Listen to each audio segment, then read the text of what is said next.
वेदों तथा श्रीमद् भगवद गीता के ज्ञान को प्राणी मात्र तक पहुंचाने के प्रयास में लगे हमारे चैनल सनातन धर्म ज्ञान गंगा में आप सभी का स्वागत है।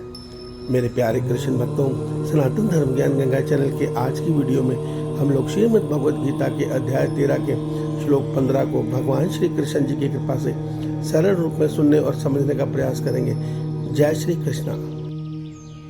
बहिरन्तश्च भूतानां चरं चरमेव च सूक्ष्मत्वात् तदविज्ञं दूरस्थं चान्तिके च तत्।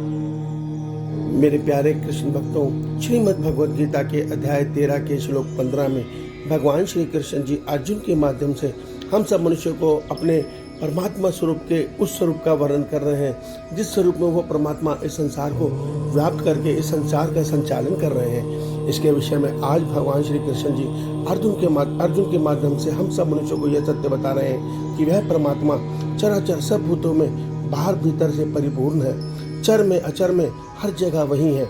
वह अति सूक्ष्म होने के कारण अभिज्ञ है, अर्थात जानने में नहीं आते हैं, और तथा अति समीप भी वही है और अति दूर भी वही है, अर्थात इस ब्रह्मांड के हर कण में, हर सूक्ष्म परमाणु में, अणु में, क्वार्क में, सब में वही परमात्मा वास कर रहे हैं। आइए आज के इस श्लोक को हम थोड़ा सरल रूप में सुनते समझते हैं। जय श्री कृष्णा।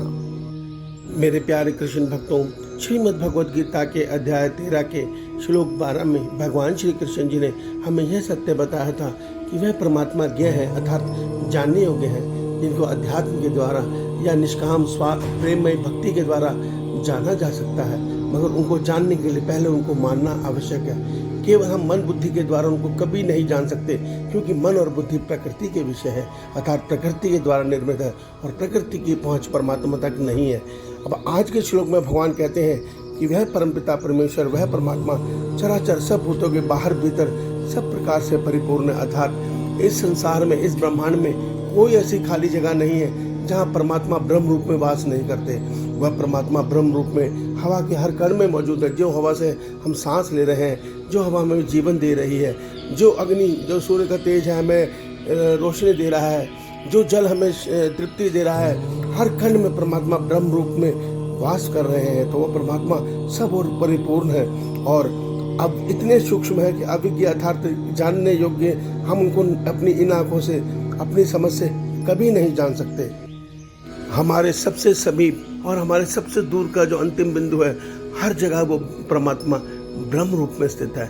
और वो ब्रह्म रूप इतना सूक्ष्म रूप है कि हमारे चारों तरफ हवा के कणों में मौजूद होने के बावजूद भी संसार का कोई यंत्र उनको देखने में सक्षम नहीं है। और उसी ब्रह्म रूपी ऊर्जा के कारण, जिसको ओम रश्मि रूपी ऊर्जा भी वेदों में कहा गया है, के कारण इस संसार के हर अणु, परमाणु, इलेक्ट्रॉन, प्रोटॉन, क्वार्क में गति है।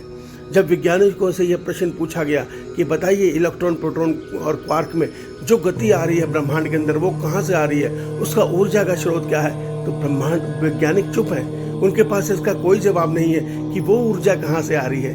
मगर हमारे कृष्ण जी बता रहे हैं कि वो ऊर्जा स्वयं परमात्मा ओम रश्मि रूप में सब कणों को धारण करके उनको वो ऊर्जा वो परमात्मा दे रहे हैं। इतनी छोटी सी बात मनुष्य तर्क कुतर्क में फंसा रहता है और ये सत्य नहीं जानता कि परमात्मा ही ब्रह्म रूप में इस सारे संसार का संचालन कर रहे हैं। ब्रह्म रूप में वो विष्णु बनकर हमारा भरण पोषण कर रहे हैं। ब्रह्म रूप में वो शिव बनकर हमारा संहार कर रहे हैं। ब्रह्म रूप में वो ब्रह्मा बनकर हम सब का सृजन कर रहे हैं। इस सत्य को समझिए। सृष्टि के पंच महाभूत तथा सृष्टि के कारक देवता बनकर हमारे सृष्टि का संचालन भी वही कर रहे हैं। इस सत्य को समझिए। सच्चा ज्ञान, भगवान कहते हैं, जब आप बहुत से जन्मों के निष्काम साधना करेंगे, अर्थात परमात्मा को पाने के लिए उनके प्रेम में तड़प कर उनको पुकारने वाली साधना करेंगे, हे प्रभु मैं संसार नहीं, मैं आपका प्रेम चाहता हूँ, फिर उनकी कृपा से ही हमको जान पाएंगे कि इस ब्रह्मांड में, इस सृष्टि में उनकी अतिरिक्त कुछ और है ही नहीं।